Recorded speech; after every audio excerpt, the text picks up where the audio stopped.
Bismillahirrahmanirrahim. Subhanallah walhamdulillah wala ilaha illallah wallahu akbar. Wala haula wala quwwata illa billahil aliyyil azim. Assalamualaikum warahmatullahi wabarakatuh. Bismillahirrahmanirrahim. Alhamdulillahirabbil alamin. Allahumma sholli ala sayyidina Muhammadin wa ala alihi wa sahbihi ajmain, amma ba'du. Alhamdulillahirabbil alamin. Kita bisa berjumpa lagi di channel Majfa TV. Semoga Anda panjenengan sedaya diberi rezeki yang halal, rezeki yang melimpah, barokah, bermanfaat bagi dunia maupun akhirat, serta semua diberi kesehatan jasmani maupun rohani, seluruh keluarga, serta perlindungan dari mara bahaya yang menghampiri kita. Amin. Sahabat-sahabat YouTube Majfa TV yang saya hormati, yang saya banggakan, pada video ini saya insya Allah akan men-share sebuah faedah tentang surat Al-Fatihah untuk beragam kebutuhan hidup. Al-Fatihah merupakan satu-satunya surat yang dipandang penting dalam sholat. Sholat dianggap tidak sah apabila pembacanya tidak membaca surat ini. Dalam hadis dinyatakan bahwa sholat yang tidak disertai Al-Fatihah adalah sholat yang tidak sempurna. Walau begitu, hal tersebut tidak berlaku bagi orang yang tidak hafal Al-Fatihah. Dalam hadis lain disebutkan bahwa orang yang tidak hafal Al-Fatihah diperintahkan membaca, Maha suci Allah, segala puji milik Allah, tidak ada Tuhan kecuali Allah, Allah Maha besar, tidak ada daya dan kekuatan kecuali karena pertolongan Allah Subhanahu wa Ta'ala. Dalam pelaksanaan sholat, Al-Fatihah dibaca setelah pembacaan doa iftitah, kemudian membaca ayat atau surah Al-Quran pada rakaat tertentu. Surat Al-Fatihah yang dibaca pada rakaat pertama dan kedua dalam sholat harus diiringi dengan ayat atau surat lain Al-Quran. Sedangkan rakaat ketiga hingga keempat hanya Al-Fatihah saja yang dibaca. Surat Al-Fatihah dinamakan Ummul Quran, induk Al-Quran, atau Ummul Kitab, induknya Alkitab, karena merupakan induk dari semua isi Al-Quran. Itu adalah surat Al-Fatihah. Pada video yang ke-19 tentang khasiat dan aplikasi penerapan untuk manfaat dari surat Al-Fatihah tanpa berpuasa. Yang pertama, saya akan contohkan ikhtiar untuk menghilangkan penyakit fisik dan metafisik berat.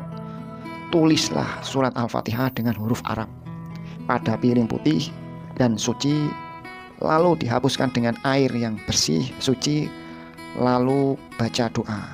Bahkan sebelum menulis, kita menghilangkan dulu hadas besar maupun hadas kecil yang ada di tubuh kita. Setelah itu berwudu, lalu sholatlah 2 rakaat, sholat hajatnya. Setelah itu baru kita menulis surat Al-Fatihah dengan huruf Arab pada piring putih. Jadi ini memakai pensil atau ballpoint yang tidak mengandung unsur zat besi. Jadi kalau lebih bagus itu pakai spidol. Setelah menulis surat Al-Fatihah di piring, lalu baca doa, misalkan seperti ini: Duh Gusti Allah, kula nyuwun panjenengan ilangkan loro bolo bencana saka dongane nabimu ingkang al-amin saka kersaning panjenengan Gusti Allah. Atau kalau tidak bisa bahasa Jawa ya pakai bahasa Indonesia. Misalkan seperti, ya Allah, hilangkan daripada orang ini keburukan dan kekejian yang aku dapati dengan doa Nabimu Rasulullah SAW yang jujur al-amin dan tetap di sisimu. Setelah itu berikan minum pada orang yang sakit tersebut. Maka insya Allah, kalau kita yakin minta pertolongan kepada Allah, insya Allah diberi kesembuhan dengan izin Allah Subhanahu wa Ta'ala. Itu yang pertama. Untuk tambahan, bila penyakit fisik dan metafisik yang tergolong ringan, cukup baca surat Al-Fatihah sebanyak 40 kali dan tiupkan ke piring berisi air yang suci. Air itu diusapkan pada kedua belah tangan, kedua belah kaki, muka, kepala, dan seluruh badan, lalu diminum. Insya Allah semoga diberi kesembuhan. Untuk yang kedua, menghilangkan sakit gigi. Sakit gigi ini adalah sakit yang dirasakan oleh seluruh bagian tubuh, bisa dari atas kepala sampai ujung kaki. Akan terasa jika kita pernah mengalami yang namanya sakit gigi. Untuk dirinya sendiri, semisal kalau Anda sakit gigi, caranya adalah sebagai berikut. Sediakan air yang dicampur garam, lalu membaca Al-Fatihah dan berdoa sebanyak 7 kali. Ini seperti biasa, caranya seperti yang pertama ya, suci dari hadas besar atau hadas kecil, lalu berwudu, sholat hajat 2 rakaat, kemudian baru kita menerapkan caranya ini. Setelah berdoa sebanyak 7 kali surat Al-Fatihah, misalkan seperti ini ya doanya. Duh Gusti Allah, kula nyuwun panjenengan ilangaken lara bala bencana saka doane nabimu Rasulullah sallallahu alaihi wasallam ingkang al-amin saka kersaning panjenengan. Selesai berdoa, tiupkanlah ke air yang bercampur garam tersebut dengan pakai untuk berkumur sekitar 3 menit, lalu buang air tersebut.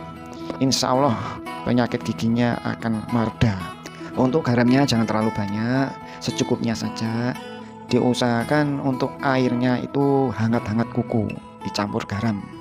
Lalu dibacakan nanti surat Al-Fatihah 7 kali, kemudian membaca doa yang kita inginkan, baru kita tiupkan, hembuskan nafas kita ke air tadi. Setelah itu dibuat untuk berkumur. Untuk yang ketiga, menghilangkan sifat pelupa. Sering kita itu terkadang umurnya semakin bertambah, rata-rata sering lupa. Apalagi lingkungan kita, anak-anak, remaja maupun dewasa juga sering lupa. Coba amalkan ini, ikhtiar untuk menghilangkan sifat pelupa. Tulislah surat Al-Fatihah dengan huruf Arab pada piring putih dan suci, air suci, lalu dihapuskan dengan air dan berikan minum pada orang yang pelupa. Ini caranya hampir sama dengan yang pertama. Kalau bisa, biasanya ada yang sampai membaca 50 kali surat Al-Fatihah, kemudian baru ditulis surat Al-Fatihah dengan memakai spidol pada piring putih. Sifat pelupa dengan izin Allah Subhanahu wa taala akan dihilangkan. Untuk hajat yang sekiranya kita inginkan agar bisa cepat terkabul, dengan riyadhah membaca surat Al-Fatihah sebanyak 41 kali berturut-turut menjelang sholat subuh. Kemudian setelah membaca Al-Fatihah 41 kali, memohon kepada Allah dengan doa sebagai berikut. Innama amruhu idza arada syai'an ayyaqula lahu kun. Nah, setelah kata kun, sampaikan hajat apa yang Anda inginkan dengan bahasa yang Anda mengerti. Kemudian dilanjutkan dengan fayakun. Itu dilakukan secara istiqomah untuk pembuka rezeki, pangkat derajat, mudahkan segala urusannya, hilang kesusahan, barokah dan kemuliaan, berwibawa, berpangkat luhur, berkehidupan baik. Baca surat Al-Fatihah sebanyak 20 kali setiap selesai sembahyang fardu 5 waktu. Mungkin ini saja video yang bisa saya sampaikan. Mohon maaf kalau ada kesalahan maupun kekeliruan dalam saya menyampaikan. Semoga amalan ini bermanfaat bagi Anda panjenengan sedaya, serta dikabulkan segala keinginan hajat Anda dengan izin Allah Subhanahu wa taala. Amin. Sekali lagi saya terima kasih kepada sahabat yang telah mendukung channel Majfuah TV dengan menekan subscribe, like-nya serta men-share-nya. Semoga menjadi ibadah. Jazakumullah khairan ahsanal jaza. Mari kita tutup video ini dengan doa kafaratul majelis. Bila ada kejelekan semoga diampuni oleh Allah Subhanahu wa taala. Andai ini baik semoga oleh Allah dijaga sampai yaumul kiamah. Bismillahirrahmanirrahim. Subhanakallahumma wa bihamdik asyhadu an la ilaha illa anta astaghfiruka wa atubu ilaik. Allahumma sholli ala sayyidina Muhammad wa ala ali sayyidina Muhammad sallallahu ala Muhammad astaghfirullah. Wassalamualaikum warahmatullahi wabarakatuh.